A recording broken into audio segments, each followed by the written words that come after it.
My name is Michael Williams. I'm an old try guy. I don't want to tell you how old I am, but I basically got myself through college 100% without any debt because of the athletic ability and just my dad pointing me in the right position. So that's my legacy. My dad actually and my grandpa were the fastest people I ever met in my life. So just be able to continue that and be involved in track and field to show kids how they could actually go through an athletic program and improve themselves academically and find a spot in their community to basically give more than they got, right? So that's kind of what I'm about. I volunteer mostly for whatever I do with track and field. I ran hurdles at Maryville High School after running track. I basically never ran hurdles until my senior year. And I was able to win second in Arizona in the state 5A championships, which got me a full scholarship and a lot of offers across the country. And so that's how I know track and field can affect, well, I know how it affected my life, but I think that's how it can affect a lot of other kids' lives. And it's an opportunity and to take what you have and to build upon that and put yourself in the right position. Today, my job is I'm a research scientist, formerly for Eli Lilly, now for a company called Elanco, where we make pharmaceuticals. And I live in the Northeast Scottsdale area, and it's all because of track and field. So we learning more about you too, right? Because and coach, share with us who you coach for currently before I Sure, sure, follow up. sure. Yeah. So initially, I just was advising for Lawrence Central hurdles, and I had a older son, Micah Timothy Williams, who was doing very well in hurdles. I was asked to come in by one of my frat brothers who had coached LC at that time, Mr. Carson, and I began just to kind of influence. And my older son, Michael, was like, "Well, no, Dad, I got it. I got it, man. I got it. I got a good coach. I'm all good." And then my younger son, Evan, said, "Hey, Dad, I want you to coach me." So my initial inference was that I was into athletics to advancement, a travel club, as you guys know, is ATA. And we took Josiah Rogers, Elijah Jackson, and my son Michael Williams to nationals for the first time at in Boston at the indoors, and we all did very well. I think Coach Show understood at that particular time that if you're going to grow your program, you need help. Not only help, you need good help. So he asked me to join him. That was like maybe 3 years ago, and so we have been running the summer AAU program, USTF as well this year. And we're also running a very, very good indoor program that takes kids through a number of different indoor meets that high schools do not. And the end result is, again, we take them to nationals so they can learn how to compete with the best people on the stage across the United States. So to sum that up, I do a travel track club, ATA, and I was recently hired for the Lawrence Central assistant hurdles coach because it just seems like all the kids we touch have a little bit of extra butter on the bread, as we say, and we can roll it. So it's all good. Like that. Extra butter on the bread. And again, like I was saying before you share with us where you currently coach. It's so dope as we engage with each other on and off the field and getting to know more about the coaches just as much as we learn about the athletes, where it's like we all have career paths in addition to our love for the sport. So never would have known you're a researcher. So that's a big deal, and it just shows how humble you are for all the accolades that you bring, not only to the sport but also just within the world and how that can reach kids both academically and on the track. So can you share with us who it is that you're sitting next to, and then we'll have him Mm-hmm. introduce himself and tell us a little bit about himself as well. Yeah, well, fantastic. So I have three kids. In my mind, they are all superstars. Mhm. I just had my first graduate from IU, and she's headed to law school. My oldest son, Micah T, is basically running hurdles at Marion on a full scholarship. And the young man sitting next to me is my youngest son, Evan James Williams, who's actually named after one of the best athletes in my family. He's still got records for basketball points for 200 meters in an area called the Eagles of Flagstaff, Arizona. We're all from Arizona. And Okay. his name is Evan James, named after my uncle, Evan James Williams, who is probably, along with my dad, one of the best athletes in the seven boys that my mom and dad brought from Mississippi to northern Arizona. And we've been, before he knew it, I had him jumping shoe boxes in the basement and just getting a nice rhythm, right? We brought hurdles down to the basement just for a formulation of what it feels like to go over a hurdle. And then he looks like just like his granddad, who actually held the Northern Arizona record for the 220, not 200 meters, the 220 back in 1956 till probably 1974. And so he comes from a very, very long line of good athletes and more importantly, good students. Yes. This is it. So, Evan, why don't you go ahead and introduce yourself? Well, we know who you are, but just tell us a little bit about your events that you do and kind of where we are in terms of some of your accolades. I'm Evan Williams. I run sprints and hurdles. I go, Lawrence Central, class of 2026. I like to run sometimes for fun. That's pretty cool. It's pretty cool. I don't really have a big introduction or anything, but I just think track and field is really fun. Well, let me tell you, your introduction, you don't need one.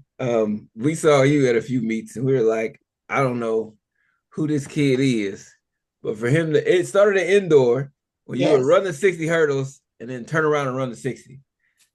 And then be up front on both of them. I'm like, that's kind of raw. And I hadn't seen anything like that since my little sister used to do that. And I was like, yeah, that's a true talent to do that, to come around and back to back them like that. What got you into the hurdles? I know you have the family history, but was track your main sport, or you kind of tossed? It's in Indiana. I don't know if basketball was your jam or what, and you just happened to slide into hurdles.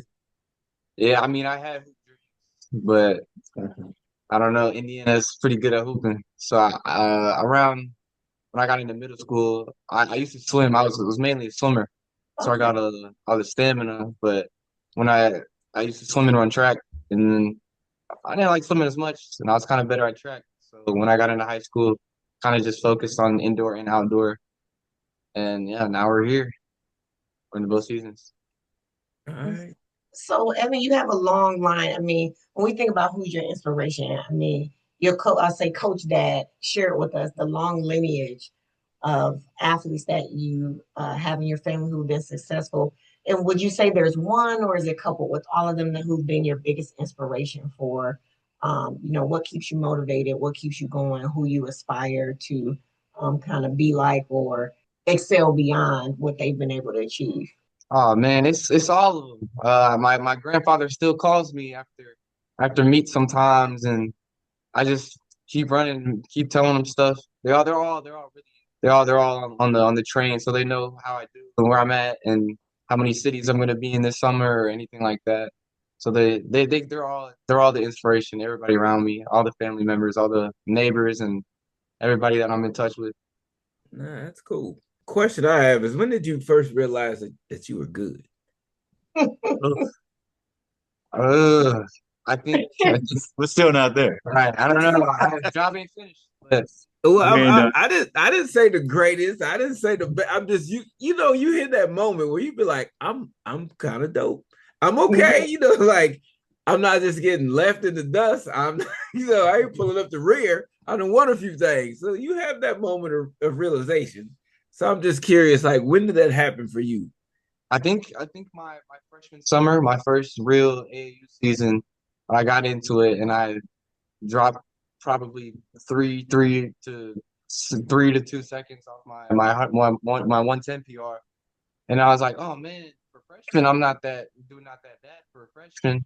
Then I kept working in the off seasons and stuff, and then I came back and I got second in the 15-16 junior Olympic division. I was in North Carolina for it. I was on the podium and it felt good being on the podium. So I was like, maybe I'm actually kind of good at this. So I think around there, like summertime of my freshman year, Okay. and then the next summer. It also helped. It also helped that he grew like 3.5, 4 inches, man, in a year and a half. Yeah, he did 3.5, 4 inches in a year and a half, right? And so that, as you know, as track coach, that's a lot of leverage that you can apply to the force on the track. Right. Mhm. Wow. And when it comes to hurdles, that's a whole different ballgame. Yeah. That's Yeah. another level of hurdle. That's another level of leverage for sure, bro. Yeah. Wow. So, Coach Evans, before we began to our official, we get on and we chat, and you were sharing some things with us, which one we didn't know at first when we met you that this was your son. And so, how are you able to balance, you're coaching your son along with other awesome athletes. And so, walk us through kind of what that looks like. Yeah. And that is definitely a complication, right? So the first, I'll go through it. The first, I think, credit that I got from the young kids who I was starting to coach at LC after being hired because of what we did for ATA. It wasn't until mid-season until some of the younger kids that weren't involved in ATA didn't know that he was my son. Mm-hmm. They had no idea because they didn't think there's any preferential. There wasn't any extra reps. There wasn't any extra film. There wasn't any extra video. I'm one of 7 growing up, and my mom treated us all the same because she wanted us all to succeed. I took that formulation, I took that algorithm, and I applied it to what I do in coaching. Mm-hmm. And so that's what makes me feel really good about just what I'm trying to bring to get back, right? And from me, and from there, it's just kind of grown because, as you guys know, I don't really have any borders about schools, Mm-hmm. about districts, about counties. I will speak to everybody Yeah. because I know we're all there for the same reason. Mm-hmm. I will say great job to every kid that wins, and I'll encourage every kid that does not. Mm-hmm. And so I think I'm kind of different. I know there's Yeah. rivalries associated, but that doesn't cross me in the same way that it does for people that are anchored right in that particular environment. And I think that may not work well with me, in long term, but again, I think it's always going to work well with the kids that I touch, both in the travel track club at LC and at NC. You guys are doing a fantastic job. You've got a nice support group, and we hope to bring that to all the other schools that we deal with here at Norman Smith. Yeah, well, the one thing I would say, I think not being from you didn't grow up here. Neither of us grew up here. So we're like, we understand that everybody around us just loves the sport. Yeah. Yeah, that's it, man. Because you don't get into coaching for the money, not track anyway. So nope. You gotta that's love the sport, huh? Yeah, just giving back is what it is. That's right. it. Yeah. And then, if I'm going to be selfish, it just keeps me healthy, right? It keeps me from being sedimentation, sitting down. It keeps me, I got a responsibility with kids. Okay, we got to bring them here, bring them there. And it's just something that's actually enhanced my life to get back into what got me here. Yeah. Right? Sure. Yeah. Sure. Full view. Now, Evan, tell us a little bit about what do you find to be the most challenging in terms of you either working with your dad or you working with hurdles, or just the combination of being an athlete and a student, and you're actually rising, on the scene in terms of getting more attention from coaches, in terms of college coaches, and maybe even some of your teammates. Yeah, it's a little tricky sometimes because I have 2 coaches with 2 different ideologies, or I gotta one of them's my dad, so I gotta meet him in the middle, or they can, if they don't agree on something, I gotta figure out a mid ground between that. But it's really, some of it's really challenging, just staying on top, staying like on course with it, knowing that I can go out like farther with it. But I mean, just staying focused is the biggest task, and sometimes it gets hard, but that's really the main thing I'm trying to do. And I did kind of slide away from the answer a little bit about the different. I don't know. Maybe the dog's got to go outside because she's like busy. She's like definitely busy. So again, to be more specific, and you're right, Jermaine, that there is a fine line between coach and dad, right? Dad, there aren't very many options, dad and son, right? So your job is to stay in school. Your job is to do the best you can at academics. And your job is to maybe make your bed, clean your room, right? Be on curfew, all that. That's not optional, right? What's optional for you as coaches, hey, right? Drop your skip step at 7 instead of 5. That's optional. Tighten up your lead leg high and tight coming through and your trail high. That's optional. Drone down on the right side and hook up on the left side when you come down and step down fully. And when you want that lead leg to spin, you want it to spin underneath you so you're past neutral, right? Those are optional. That's his benefit. But when school and academics come in, that's not optional. Yeah. Well, I wonder because I'm gonna be in the same position in a little bit. Yeah, yeah. Come on, man. I got you. I got you, man. I got you. You need the playbook of coaching and parenting all at the same time. Yeah, well, there isn't one. Yeah. I wish there was one. There isn't one. Yeah. So, Coach, how you talk about like with the things that are not an option being a dad and coaching a son. But one thing that I really want to highlight is not only did you in your introduction talk about the athlete, but also the academic side. So for you having that experience working with children who are athletes, how are you incorporating that with the rest of the team and helping them to be sound and how important academics are, as well as how well they're doing on the field? The same way, the absolute same way that I treat my son, which is why a lot of people didn't know he was my son, including you all as well, is like I treat those kids that aren't my blood the same way I do, right? Mhm. And so here's an example. So Evan had to miss Kenny Randall, which was his first head-to-head debut with Riley Henry, right? Which is one of the best kids to come across Indiana. Mhm. And he is not only a good student, he's also a good musician, right? He Mhm. plays in orchestra, he plays saxophone. And at the time when we moved Kenny Randall, based on the weather, it had an issue with scheduling conflict with a graded performance they would have for his band concert, right? And so academics is more important. So I had to switch from coach to dad and Mhm. say, if this is going to affect his grade, where do you think I want him to be? Right? Mhm. He's a junior. So although it kind of depleted the relays and all that for a highlight meet for LC, me and his band director agreed that that's probably where he needed to be. So I had to take off the coach hat, right? And pound the dad heart and say, hey man, this is long term, not short term, not short. And I treat them the very same way.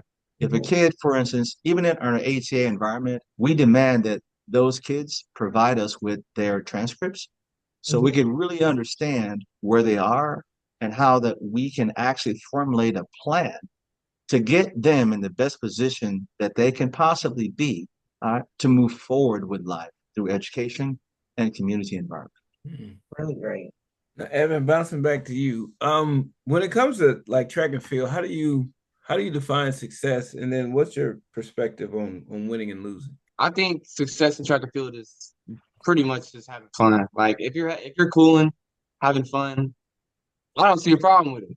You can if it's making you smile at the end of the day, it's successful in bringing you up. But winning and losing, I mean, obviously, someone I feel like someone doesn't like to lose, but yeah, at the end of the day, you got to lose to win some in the end. So it's all just a big process on growing up and getting to be a better athlete. You're gonna lose some, you're gonna win some.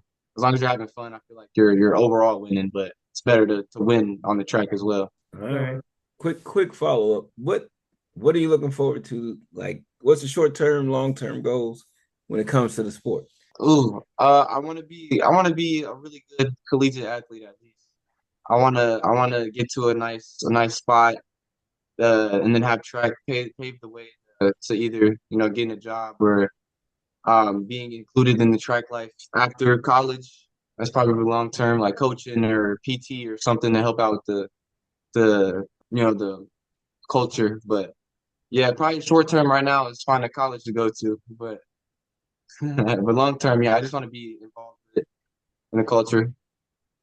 Well, even shorter term, what about the remainder of the season? Regular season? Oh man. Well, we're gonna go to state hopefully, and yeah, finish out really good, and then I'm having AAU season. Just compete. Just competing, just getting out there. No predictions. Mhm. No Yeah, predictions, Jermaine. No yeah, predictions. yeah, yeah. He I like, wasn't he like, stirring we're up not you, dropping bro. any Yeah, nuggets. no We're just predictions. gonna. He's like just competing. If I compete at my Yeah, best, and that's all right. well, Yeah. What would you say, Evan, is the most unexpected lesson you've learned thus far? I mean, you're competing, and track is all year round, especially if you're doing club. So, what would you say is something unexpected you've learned? Like, I didn't. Yeah, it's a really tight knit community Mhm. across the U.S. A lot of the kids like know each other, like just from being at meets with each other. It's really friends that do what you do, even if they're across the country. It's really nice to have those people with you. So that's really like underrated and a part of it. That is very true. Yeah, I would say that. I would agree on that one. And even when y'all go off to colleges, other places, I see people who post like other people from other schools where they committed to and all that type of stuff. Yeah. And I'm like, how they know somebody who committed to Georgia or Right, you right. know, and they don't even that person's from California. So it's a lot of Hmm. stuff like that. Huh. And that's a good connect, right? For someone that's running times for business and all that. It's a good network, good network. And that's why you always have to, be mindful. You talked about how we engage with each other, and it's positive, right? You never know who's watching, who's looking. Mm-hmm. Um, Yeah. we'll turn really quick when we hear kids using profanity. It's like I clutch my neck, and I'm just like, oh, and so Yeah. just being mindful of who you're around and things like that are really important. Coach Evan, I want to ask you something, or excuse me, Coach Williams, excuse me, I got Evan looking at him. How do you help your athletes mentally prepare for big competitions, right? I mean, we are right at finishing off sectionals. The boys are Mm-hmm. going tomorrow. So how do you help get them in the right mindset and good to Yeah. go? Yeah. So that's a very, very good question. As you know, for each individual, that's different, Hmm. right? So you try to build a program. You can't have a blanket over anything.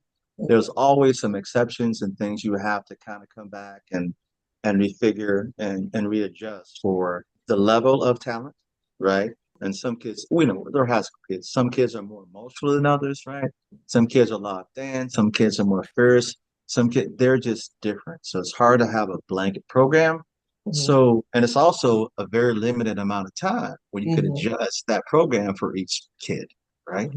So my whole thing when I come out is just to be maybe at 20,000 feet to Hmm. begin with and say, hey, look, when you get in the blocks, all I want you to do is to try and be your best athlete, Hmm. be the best competitor, right? No matter what level you are in the scheme of things, just each time you go out, be the best that you can be, right? Hmm. And then that's where we work from, right? Hmm. And so it's different from when you're in a high school situation when you have 85 people come out versus a travel track club, right? Where you Yeah. have some elite people come out, right? And you can work with those people at a different level. So Hmm. that's a very, very good question. It's very hard to handle that. And sometimes, man, that's where staff, Yeah. some people helping you so you can be in more than one or two places at the same time with the Hmm. same message is very integral in the development of these individuals, man. So, yeah, that's a good question. And I'm Oh, sure that's so great.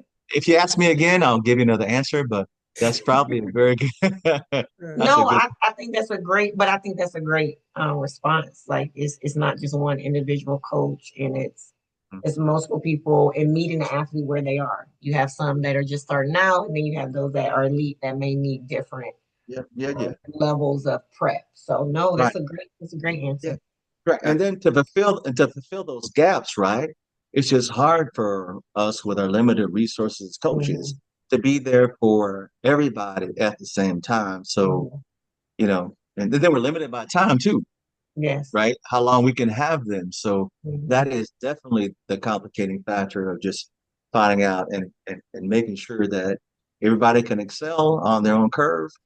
And yeah, that's tough. Mhm. That's tough.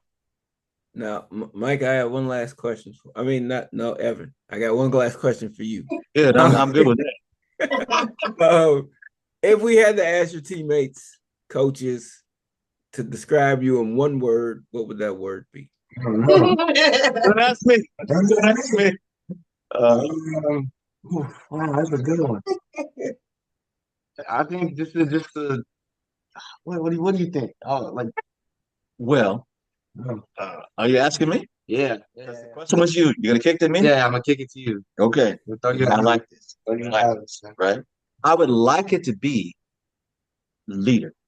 I would like that when the kids looked up to him because of the level of, I think, talent ranked nationally and all of that.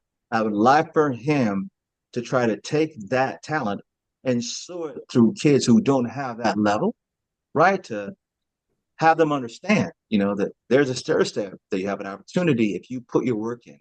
If you are doing an A skip and you're talking to your friend next to you and you have your headphones on, you ain't in, you're out, right?